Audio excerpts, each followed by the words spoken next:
আজ 24শে ফেব্রুয়ারি মঙ্গলবার জানাবো আজকের বাছাই করা 50টি তাজা সংবাদ। শুরুতেই হেডলাইন্স। চলে গেলেন বঙ্গ রাজনীতির চাণক্য প্রয়াত মুকুল রায়। যুবসাথী প্রকল্পে একসঙ্গে মিলবে 6,000 টাকা। কারা কারা পাবেন এই টাকা, শর্ত বেঁধে দিল রাজ্য। বাংলায় এবার 3 দফায় ভোট, জানুন সম্ভাব্য নির্ঘণ্ট ও রাজনৈতিক সমীকরণ। ব্রিগেডের আগে মাস্টার স্ট্রোক, রাজ্যবাসীর উদ্দেশ্যে সরাসরি চিঠি প্রধানমন্ত্রীর। কি লিখেছেন মোদি?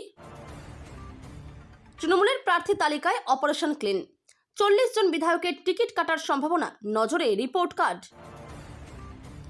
তৃণমূলে এমন নেতাও আছে 26 বছর ব্লক সভাপতি থেকেও বাস করেন ভাঙাচোরা বাড়িতে, বীরভূমের অবাক করা নেতা।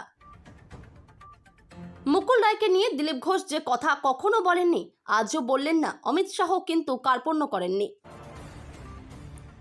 শুভেন্দুগড়ে ভাঙন ধরিয়ে তৃণমূলে 500 পরিবার, ভোটের মুখে বিজেপির হাতছাড়া ময়নার গ্রাম পঞ্চায়েত। তৃণমূল একটা আবর্জনা, উপড়ে ফেলবো। নন্দীগ্রামের শুভেন্দুর রুদ্রমূর্তি দলবদল নিয়ে বড় দাবি। কেন্দ্রীয় বাহিনী নামানো হোক, রাজ্যের ভূমিকায় চরম ক্ষুব্ধ হাইকোর্ট। এবার কড়া নির্দেশ বিচারপতির। ভালো লাগলো না তাই চলে এলাম, বিজেপিতে যাওয়ার 24 ঘন্টার মধ্যেই তৃণমূলে প্রত্যাবর্তন। ফুল বদলকারীদের যুক্তিও নজর কাড়া। ঝড় পেরিয়ে পরিবারের সঙ্গে, ফেসবুকে প্রতিকূল কেন লিখলেন আপাতত এইটুকু। চাকরি প্রার্থীদের মাথায় বাজ, ভুল প্রশ্ন চ্যালেঞ্জ করতেও টাকা নিয়েছে কমিশন। তো বিচারপতি অমৃতা সিনহার। তুমুল তর্কাতর্কি, আঙুল উঁচিয়ে একে অপরকে শাসানি, এসআইআর আবহে এই আরও বিএলও তীব্র বাদানুবাদ, ভাইরাল ভিডিও। মোষের দুধের চেয়ে গরুর দুধে বেশি বুদ্ধি বাড়ে, বিজেপি মন্ত্রীর বুদ্ধিতে বিজ্ঞানের বুদ্ধি নাশ। জেলের ভয় দেখিয়ে দলে টেনেছিল মুকুল রায়ের মৃত্যুতে, বিজেপিকে কাঠগড়ায় তুললেন ফিরহাদ। এসআইআরে কত নাম বাদ যাবে পশ্চিমবঙ্গে, সংখ্যা আরও বাড়বে বলেই মনে করছে কমিশন। তৃণমূল আইএসএফ সংঘর্ষে দফায় দফায় উত্তপ্ত ভাঙড়, এলাকায় বোমাবাজির চিহ্ন স্পষ্ট। লক্ষ্মীর পাল্টা অন্নপূর্ণা, ভাতা বনাম কাজের গোলকধাঁধায় পথ হারাচ্ছে বিজেপি।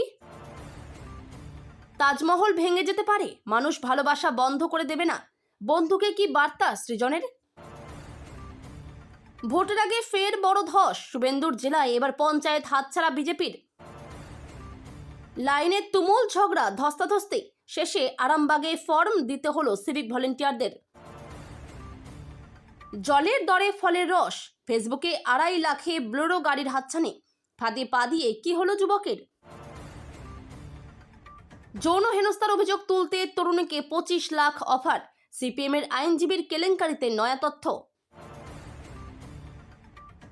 লক্ষ্মীর ভান্ডারে দিদি আগে 1000 টাকা দিতেন, এখন 1500, তাই বিজেপি ছেড়ে তৃণমূলে গেলাম। দলবদলের আসন কারণ দেখিয়ে নিজেই বললেন পঞ্চায়েত প্রধান। বাংলার 12.5 লক্ষ ছাত্রছাত্রীকে সাইকেল দেবে রাজ্য সরকার, সামনে এলো দিনক্ষণ। ওড়িশা থেকে আন্তঃরাজ্য পাচার চক্র, মথুরাপুরে পুলিশের অভিযানে বড় সাফল্য। আমরা মঞ্চ দিয়েছিলাম, ওরা রাস্তায় নামিয়ে দিয়েছে। প্রতীকুর রহমান সম্পর্কে আর কি বললেন মোহাম্মদ সেলিম। মুকুল বাবু ছিলেন রাজনীতির জাদুকর, মুকুল রায়ের প্রয়াণে আবেগপ্রবণ অধীর চৌধুরী। চোখের সামনে ভালোবাসার মানুষকে বিয়ে করতে দেখে দিশেহারা প্রেমিক, পয়েন্ট ব্ল্যাঙ্ক রেঞ্জ থেকে মাথায় গুলি চালিয়ে চম্পট। মমতার হাতেই দেওয়া হোক ইন্ডিয়া জোটের নেতৃত্বভার, রাহুল গান্ধীকে পরামর্শ মণিশঙ্কর আইয়ারের। এসআইআর এর যাচাই পদ্ধতি নিয়ে নানা প্রশ্ন, বিচারকদের জবাব দেবে কমিশন। সমস্ত পক্ষের সঙ্গে আবার বৈঠকে প্রধান বিচারপতি। কেষ্টু বনাম কাজল গোষ্ঠীর দ্বন্দ্বে উত্তপ্ত সিউড়ি, উন্নয়ন নিয়ে প্রশ্নে বোমাবাজি ভাঙচুর, ভোটের মুখে কোন্দল তৃণমূলে। গত 15 বছরে বাংলায় বেকারত্বের হার নিম্নমুখী, কোথায় দাঁড়িয়ে বিজেপি শাসিত রাজ্যগুলি। টানা 7 দিন আটকে রেখে ল্যান্ড লর্ডের লালসার শিকার নাবালিকা, শিউরে উঠল সরসুনা।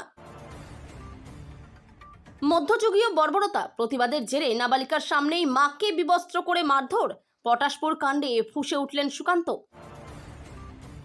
ভয় পেও না মোহাম্মদ, দীপকের সঙ্গে দেখা করলেন রাহুল গান্ধী।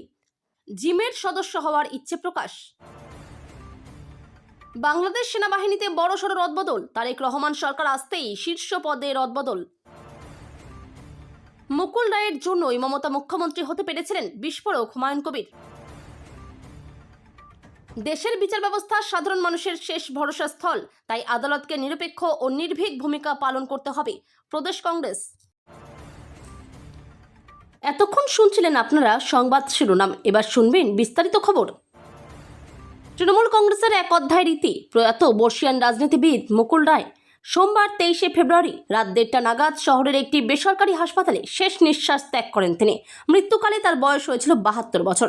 তার প্রয়াণের খবরে শোকের ছায়া রাজনৈতিক মহলে, গভীর শূন্যস্থান তৈরি হলো মুকুল রায়ের প্রয়াণে। বিগত বেশ কয়েক মাস ধরেই অসুস্থ ছিলেন মুকুল রায়। সল্টলেকের একটি বেসরকারি হাসপাতালে ভর্তি ছিলেন। গতকাল রাত 1:30 নাগাদ প্রয়াত হন মুকুল রায়। তার পরিবারের তরফেই এই খবর জানানো হয়েছে। তার পুত্র শুভ্রাংশু রায় বলেন, রাত 1:30 নাগাদ ঘটনাটি ঘটে।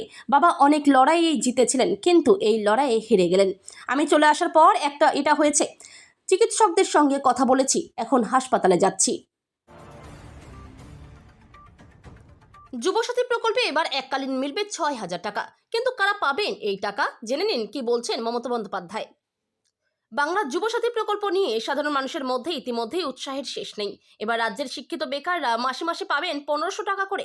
জানা গিয়েছে যারা আবেদন করছেন তারা নাকি একসঙ্গে পাবেন 4 মাসের টাকা, কিন্তু কবে এবং কিভাবে টাকা মিলবে তা অবশ্যই জেনে নিতে হবে। যোগ্যরা প্রতি মাসে 1500 টাকা করে বেকার ভাতা পাবেন, বছরে মোট 18,000 টাকা, এবং সর্বোচ্চ 5 বছর পর্যন্ত এই সুবিধা পাওয়া যেতে পারে, যার মোট অঙ্ক দাঁড়ায় 90,000 টাকা। প্রথমে জানা যায় এই টাকা দেওয়া হবে 15ই আগস্টে, কিন্তু পরে মমতা বন্দ্যোপাধ্যায় জানান যে 2026 সালের 1 এপ্রিল থেকেই এই টাকা দেবে সরকার।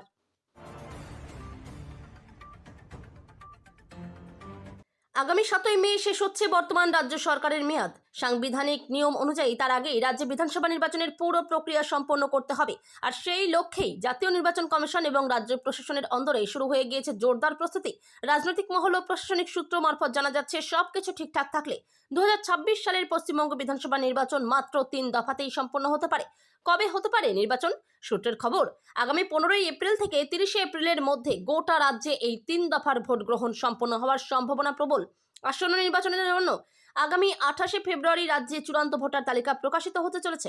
এরপরই নির্বাচন কমিশন চূড়ান্ত নির্ঘণ্ট ঘোষণা করতে পারে বলে মনে করা হচ্ছে। ভোটের আগে বাংলার রাজনৈতিক আবহ ক্রমেই গরম হচ্ছে। একদিকে রাজ্যের 294টি বিধানসভা কেন্দ্র ঘুরে পরিবর্তন যাত্রার ঘোষণা করেছে বিজেপি, অন্যদিকে সেই আবহেই রাজ্যবাসীর উদ্দেশ্যে খোলা চিঠি লিখলেন প্রধানমন্ত্রী নরেন্দ্র মোদী। চিঠিতে তিনি উন্নয়ন, আইন শৃঙ্খলা, অবৈধ অভিবাসন থেকে শুরু করে বাংলার ভবিষ্যৎ সবকিছু নিয়েই সরাসরি বার্তা দিয়েছেন। ভোটের আগে রাজ্যের 294টি বিধানসভা কেন্দ্রেই পরিবর্তন যাত্রা করবে বিজেপি। দল সূত্রে জানা গিয়েছে, মার্চের প্রথম সপ্তাহেই এই কর্মসূচির সূচনা হতে পারে। সেই সূচনা পর্বে উপস্থিত থাকবেন কেন্দ্রীয় স্বরাষ্ট্রমন্ত্রী অমিত শাহ, বিজেপির সর্বভারতীয় সভাপতি নীতিন নবীন, প্রতিরক্ষা মন্ত্রী রাজনাথ সিং, মহারাষ্ট্রের উপমুখ্যমন্ত্রী দেবেন্দ্র ফডনবিস, মধ্যপ্রদেশের প্রাক্তন মুখ্যমন্ত্রী শিবরাজ সিং চৌহান, কেন্দ্রীয় মন্ত্রী নীতিন গডকরি এবং স্মৃতি ইরানির মতো একাধিক হেভিওয়েট নেতা। বিধানসভা নির্বাচনের আনুষ্ঠানিক ঘোষণা এখনো সময়ের অপেক্ষা, কিন্তু তৃণমূলের অন্দরমহলে প্রার্থী তালিকা নিয়ে পারদ চড়তে শুরু করেছে। দলীয় সূত্রে খবর, 2026-এর নির্বাচনের টিকিট বন্টনের ক্ষেত্রে মমতা বন্দ্যোপাধ্যায় ও অভিষেক বন্দ্যোপাধ্যায় এবার চূড়ান্ত কড়া অবস্থান নিতে চলেছেন। কাজ এবং স্বচ্ছ ভাবমূর্তি, এই দুই রিপোর্ট কার্ডের উপর ভিত্তি করেই নির্ধারিত হবে কার নাম তালিকায় থাকবে আর কার নাম কাটা যাবে। সূত্রের দাবি, বর্তমান বিধায়কদের মধ্যে অন্তত 40 থেকে 42 জনের টিকিট এবার অনিশ্চিত, যাদের বিরুদ্ধে গত 5 বছরে এলাকায় সক্রিয় না থাকা, গোষ্ঠীদ্বন্দ্ব বা দুর্নীতির অভিযোগ রয়েছে। তাদের সরিয়ে নতুন মুখ আনার পরিকল্পনা রয়েছে দলের। বিশেষ করে জেলা স্তরে যাদের বিরুদ্ধে মানুষের ক্ষোভ রয়েছে, তাদের কোনোভাবেই রেহাই দেওয়া হবে না বলে বার্তা দিয়েছে শীর্ষ নেতৃত্ব।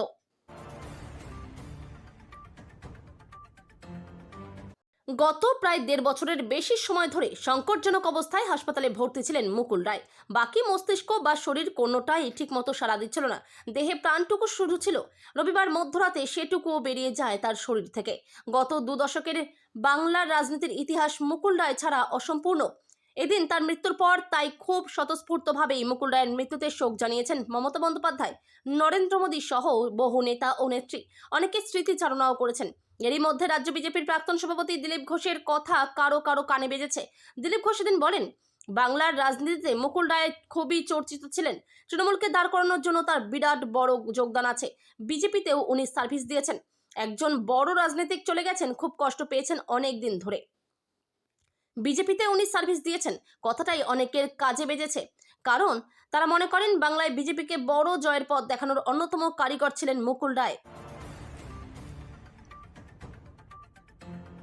সবকিছু ঠিক থাকলে আগামী মাস অর্থাৎ মার্চের শুরুতেই বঙ্গ বিধানসভা নির্বাচনের দিন ঘোষণা হতে পারে। তার আগে ক্রমশ চড়ছে রাজনৈতিক পারদ। এর মধ্যেই শুভেন্দু অধিকারীর গড় হিসাবে পরিচিত পূর্ব মেদিনীপুরে বড়সড় ভাঙন বিজেপিতে। বিজেপি ছেড়ে তৃণমূলের যোগ ময়নার গজিনা গ্রাম পঞ্চায়েত সদস্য সহ প্রায় 500 পরিবারের। এর ফলে বিজেপির হাতছাড়া হলো গজিনা গ্রাম পঞ্চায়েত, যা ভোটের মুখে বিজেপির কাছে বড়সড় ধাক্কা বলেই মনে করছে রাজনৈতিক মহল। শুধু তাই নয়, খোদ শুভেন্দু অধিকারীর জেলায় বিজেপিতে ভাঙন শাসক দল তৃণমূলকে বাড়তি অক্সিজেন দেবে বলেই মনে করা হচ্ছে। 26-এর বিধানসভা নির্বাচন বঙ্গ বিজেপির কাছে বড় চ্যালেঞ্জ। তৃণমূল কংগ্রেসকে ক্ষমতাচ্যুত করার চ্যালেঞ্জ নিয়েছেন শুভেন্দু অধিকারী, কিন্তু তার আগেই খোদ নিজের জেলাতেই চ্যালেঞ্জের মুখে বিরোধী দল নেতা। গত কয়েকদিন আগে বিজেপি ছেড়ে তৃণমূলে যোগ দেন ময়নার বিজেপি নেতা চন্দন মণ্ডল। এবার স্থানীয় তৃণমূল নেতৃত্বের হাত ধরে তৃণমূলে যোগ দিলেন তার স্ত্রী ও খুকুরানী মণ্ডল এবং স্থানীয় গজিনা গ্রাম পঞ্চায়েত সদস্য কাকলি চৌধুরী। একই সঙ্গে তৃণমূলে যোগ দিয়েছে এলাকার অন্তত 500টি পরিবার। এহেন দলবদলের পরেই বিজেপি হাতছাড়া হলো গজিনা গ্রাম পঞ্চায়েত। নিজের খাস তালুক নন্দীগ্রামে দাঁড়িয়ে ফের একবার শাসক দল তৃণমূল কংগ্রেসের বিরুদ্ধে রণংদেহী মেজাজে ধরা দিলেন রাজ্যের বিরোধী দলনেতা শুভেন্দু অধিকারী। সোমবার এক জনসভায় বক্তব্য রাখতে গিয়ে তৃণমূলকে তীব্র ভাষায় আক্রমণ করেন তিনি। শুভেন্দুর সাফ কথা, তৃণমূল একটা আবর্জনা, এবার সময় এসেছে একে সমূলে উপড়ে ফেলার। শাসক দলকে গুন্ডাদের পার্টি বলে কটাক্ষ করার পাশাপাশি রাজ্য থেকে বর্তমান সরকারকে সরিয়ে দেওয়ার হুঁশিয়ারিও দেন তিনি। এদিনের সভা থেকে সংখ্যালঘু ভোট নিয়েও এক চাঞ্চল্যকর দাবি করেছেন নন্দীগ্রামের বিধায়ক। শুভেন্দু বলেন, ভুল বুঝিয়ে আর সংখ্যালঘুদের আটকে রাখা যাবে না। এবার মুসলিমরাও বিজেপিকে ভোট দেবে। তার দাবি, শাসক দলের শাসনে আমজনতা অতিষ্ঠ, তাই এবার মানুষ পরিবর্তনের জন্য প্রস্তুত। তৃণমূলকে আক্রমণ করে তিনি আরো বলেন, এই দলটির হাতে রাজ্যের ভবিষ্যৎ সুরক্ষিত নয়, তাই ডাস্টবিনে ফেলে দেওয়ার মতো করেই একে রাজনৈতিকভাবে সাফ করতে হবে। রাজ্য জুড়ে আগাছার মতো গজিয়ে উঠেছে বেআইনি নির্মাণ। সাম্প্রতিক সময়ে শহর থেকে জেলা অবৈধ নির্মাণের অভিযোগ বারে বারে উঠে এসেছে। এবার সেই রকমই বেআইনি নির্মাণ সংক্রান্ত মামলায় চরম ক্ষুব্ধ কলকাতা হাইকোর্ট। সরাসরি কেন্দ্রীয় সরকারকে মামলায় যুক্ত করার নির্দেশ আদালতের। বেআইনি নির্মাণ সংক্রান্ত মামলায় করা হাইকোর্ট। সোমবার পূর্ব কলকাতা জলাভূমিতে বেআইনি নির্মাণ ভাঙ্গা সংক্রান্ত এক মামলা উঠেছিল বিচারপতি অমৃতা সিনহার এজলাসে। সেখানে রাজ্য সরকার ও পুর কর্তৃপক্ষের ভূমিকায় ক্ষোভ প্রকাশ করেন বিচারপতি। ক্ষুব্ধ বিচারপতি স্পষ্ট বলেন, রাজ্য যদি না পারে আমি কেন্দ্রের সহযোগিতা চাইব। কেন্দ্রীয় বাহিনী নামিয়ে বেআইনি নির্মাণ ভাঙার কাজ করতে হবে। শুনানির শুরুতে বিচারপতি বলেন, পূর্ব কলকাতা জলাভূমিতে বেআইনি নির্মাণ বন্ধ করতে কি পদক্ষেপ করা হয়েছে তার বাইরে আদালত আর কিছু জানতে চায় না। প্রতিদিন শুধু রিপোর্ট জমা হচ্ছে, আমি রিপোর্ট দেখতে চাই না, কি পদক্ষেপ নেওয়া হয়েছে সেটা জানতে চাই আমি। 20 ফেব্রুয়ারি দক্ষিণ 24 পরগনার জেলাশাসক রিপোর্ট দাখিল করায় এই মন্তব্য করেন বিচারপতি। 24 ঘন্টা আগে তৃণমূল ছেড়ে বিজেপিতে যোগদান করেছিল 200 পরিবার। বিজেপির দাবি এমনটাই। তবে 24 ঘন্টা কাটতে না কাটতেই ওই সকল ফুল বদলকারীরা ফের বিজেপি থেকে তৃণমূলে প্রত্যাবর্তন করলেন। আর এই প্রত্যাবর্তন করেই ফুল বদলকারী এক বাসিন্দা জানিয়েছেন, ভালো লাগলো না তাই চলে এলাম। এখানে প্রশ্ন উঠছে, মাত্র 24 ঘন্টাতে কিভাবে তারা ভালো মন্দ বুঝলেন? প্রশ্ন উঠছে, তাহলে কি তাদের বিজেপিতে যোগ দেওয়ার জন্য কেউ ভয় দেখিয়েছিল, অথবা বিজেপিতে যোগ দেওয়ার পর তৃণমূলে প্রত্যাবর্তনের জন্য কেউ ভয় দেখালো? যদিও এইসব কোনোটি না বলে তারা দাবি করেছেন। 24 ঘন্টার মধ্যে ফুল বদলের এমন ঘটনাটি ঘটেছে বীরভূমের দুবরাজপুর বিধানসভার অন্তর্গত লোবা গ্রাম পঞ্চায়েত এলাকায়, যেখানে শুক্রবার লোবা গ্রাম পঞ্চায়েতের বিভিন্ন এলাকা থেকে প্রায় 200 পরিবার তৃণমূল ছেড়ে বিজেপিতে যোগদান করেন বলে দাবি করেন বিজেপি বিধায়ক অনুপ কুমার সাহা।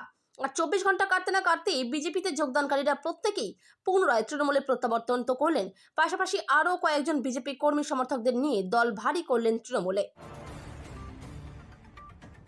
দলবদলের পর থেকেই রাজনৈতিক ঝড়ের মুখে ডায়মন্ড হারবারের তরুণ নেতা প্রতিকুর রহমান সিপিএম ছেড়ে তৃণমূলে যোগ দেওয়ার সিদ্ধান্ত ঘিরে যেমন রাজনৈতিক মহলে তীব্র প্রতিক্রিয়া তৈরি হয়েছে, তেমনই সোশ্যাল মিডিয়ায় তাকে রেনেগেড, বিশ্বাসঘাতক বলেও কটাক্ষ করা হয়েছে একাংশ বাম সমর্থকদের তরফে।